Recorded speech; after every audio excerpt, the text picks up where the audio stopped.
This is Tina Mitchell here with your Money Chat. The Fed will not be normalizing policy anytime soon. They said that they would continue purchasing mortgage-backed securities and treasuries for at least at the current pace until they see further improvement. There was not too much market reaction after the minutes, likely due to the fact that it's old news. And we have heard from Powell and several of the Fed members many times since the meeting 3 weeks ago. Although the Fed has stated that they would be tolerant of inflation. If the producer price index report comes in hot, that can be not so good for the bond market and may tighten a little bit with the Fed's causing yields to move higher. Yesterday, the Fed released their beige book, and it showed that some of the regions were fearful of inflation and did not believe it would be transitory, like Fed Chair Powell had been explaining. The consumer price index CPI, which measures the inflation on the consumer level, rose by 0.6% in February. The year-over-year reading increased from 1.7% to 2.6%, which was a larger jump than expected. Retail sales for almost 10% higher, which was almost double expectations. This makes sense with the recent stimulus. Additionally, the New York Manufactured Index rose to 26.3, while the Philly index rose to 50, which are both very strong. The question is, how long will it last? The next report may also be strong as some stimulus checks were delayed, but the economic pop from this may be short-lived. It is temporarily adding to inflation, but that may be sustain. Now, the pandemic unemployment assistance claims, which gives individual benefits who would usually qualify, decreased by 500,000, while the pandemic emergency claims, which extends benefits after regular benefits expire, decreased by 475,000.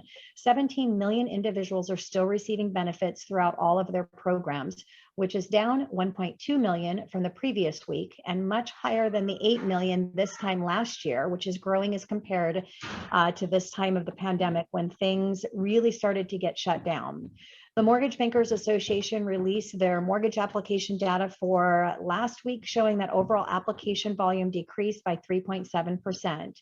Purchases were down 1%, but are still up 51% from this time last year. Refinances were down 5% last week and are now showing a year-over-year decline of 31%. This is due to the increase in interest rates.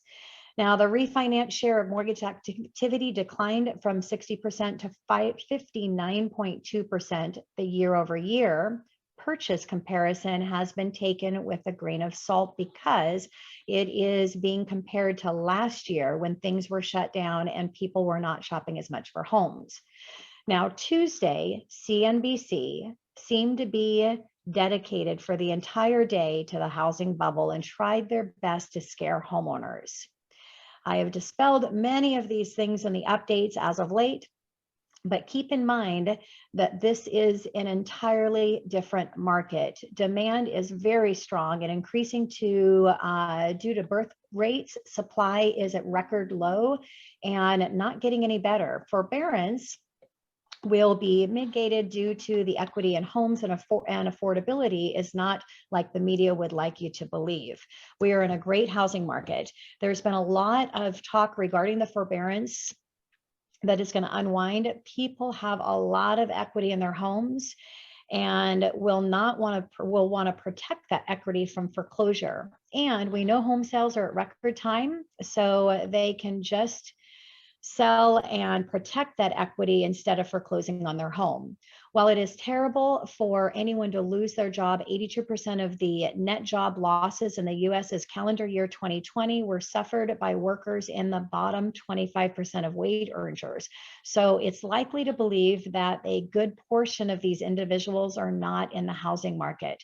So I feel that the forbearance issue should be mitigated to a great extent. Wrapping up, rents are rising at 1.8% across the US and down from 2% in the previous report. This is being weighed down by New York and San Francisco, and many of the markets are experiencing much higher rent gains. We do expect to see rents start on the rise again in the upcoming reports. This is Tina Mitchell here, and that is your Money Chat.